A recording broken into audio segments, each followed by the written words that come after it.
They called it the Battle of the Lakes. It went on for 20 years. Farmers wanting to open the lake and drain the valley, Māori wanting it closed.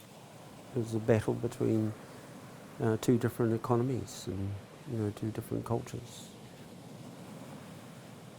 The Māori traditional economy reliance on nature, and also the settlers who were reliant on the pasture. Before European settlement, the lake was closed from November to March.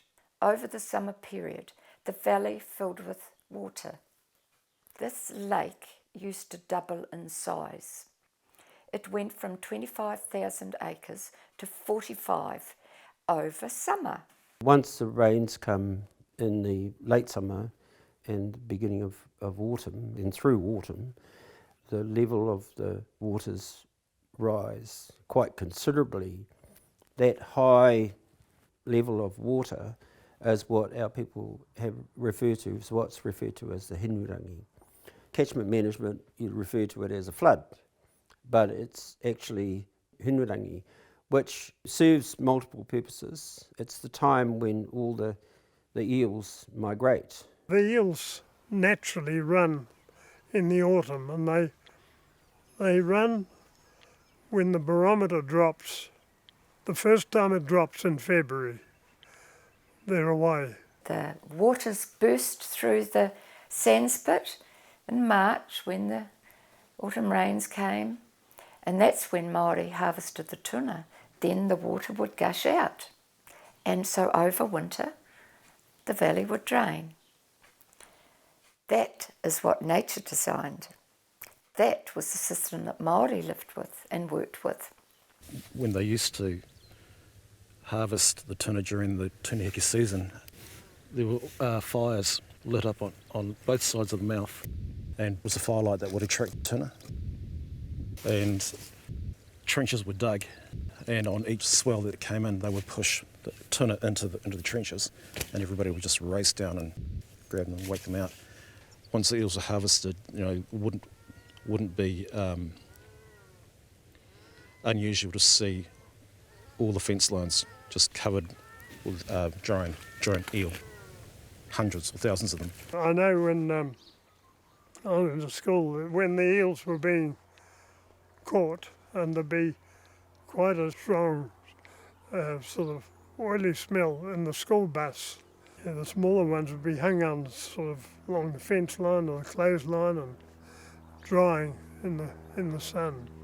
When the first European settlers arrived in Whanganui-a-Tara in Wellington, they were looking for land, obviously, and the land around Lake Wairarapa was choice land for them because it was clear, it was grassy, and it was available, basically. Māori were keen to lease. So they were keen to come around, and it didn't take very long before we started a contest between the Pākehā wanting the lake drained and certainly to stop the annual flooding in autumn, and the Māori wished to keep the flood in the autumn to harvest the tuna. The farmers opened the lake initially with shovels and with a bit of a contraption behind their horses. All the local farms would go down with a small scoop with about 2 horses, but there would be quite a number of teams working all at once, and then the final bit being dug out in the bottom would be dug out by hand with a shovel. They took matters into their own hands and opened it themselves. Māori protested this, which they did very actively.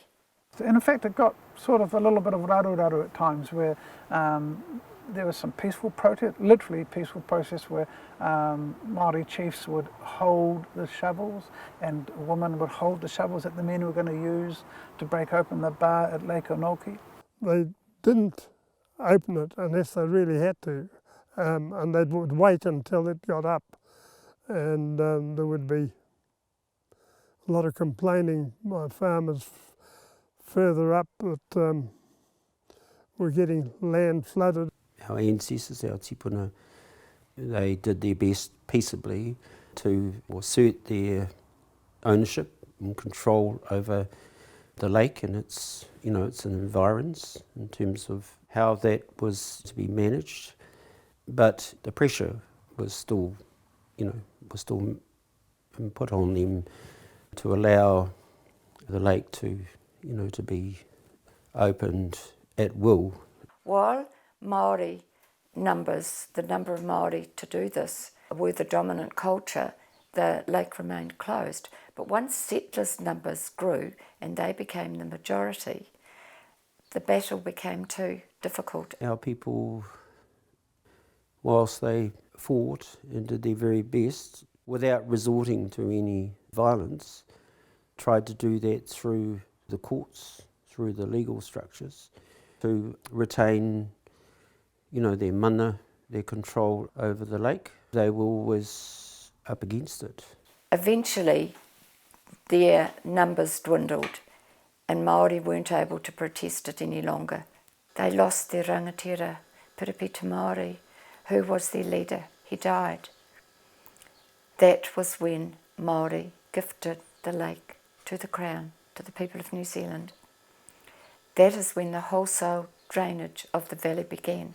They said to the Crown, we'll gift you the bed of the lake as long as you return us with some reserve. So they didn't actually phrase it like that. It would have been given as a gift, and an expectation would have been that there would have been reserves given. But really from the time the Crown had control of it, there was interest in draining it, and a number of ambitious schemes were thought of. Large parts of our land had been alienated to that point, and it would have been the largest natural resource or that they had remaining. The future of it was threatened by the putting in the sorts of measures that was going to see the lake not being able to perform in the way it worked for centuries. Our people knew that the whole biodiversity and, what was required for the lake, that it needed to go through that process of the hinurangi. The flooding in the Wairarapa Valley barely happens now. Even when I first came here, I remember flooding. It's not happening like it was. But the lake mouth is still being opened when the water gets to a certain level to placate the land that was drained. It was more like a living lung. It would expand and contract, expand and contract. And nowadays what we try to do is keep it into a confined area, and a much reduced confined area as well. So a lot of the wetlands around the margins of the lake have been drained and converted into pasture. So in a way what we've done, I suppose, is we've converted eel fat into butter fat, but it hasn't really been to the good of the lake at all. The first bulldozer was used, was a D2, just a little toy almost, and I remember seeing that, and that was been in the 1940s, early 1940s. We are still addressing the needs of the land, not the needs of the water. The land now needs water. It seems to me this conflict has not shifted.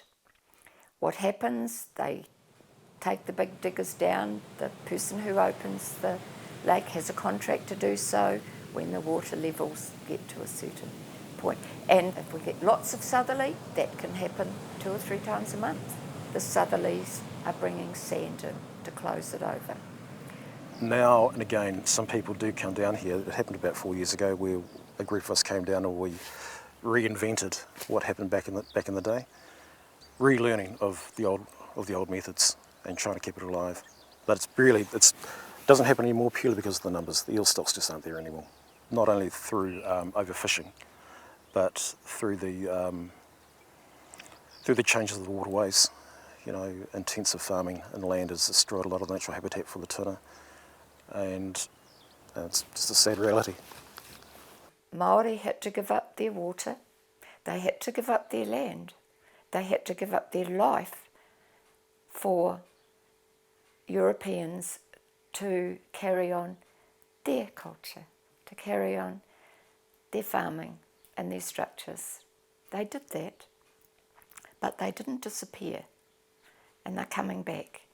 I believe good things are going to happen. Society is undergoing change. So as we are becoming more understanding of a Māori worldview, so that worldview is becoming more predominant within local government, within national government, and so we're starting to see that the way that we've done things in the past hasn't really been good enough for the natural world, and we need to do better. And I think younger people certainly believe it much more strongly. I know many people who are beginning to understand this and are making very positive moves to rectify the damage we have done. There is a long way to go. Whether or not we can get back to where we should be, I don't think I'll see it. But I think we have to try very hard. No matter what it is that has to be done, we have to have the courage to do that. And it won't be done by expanding our current practices. They have to change.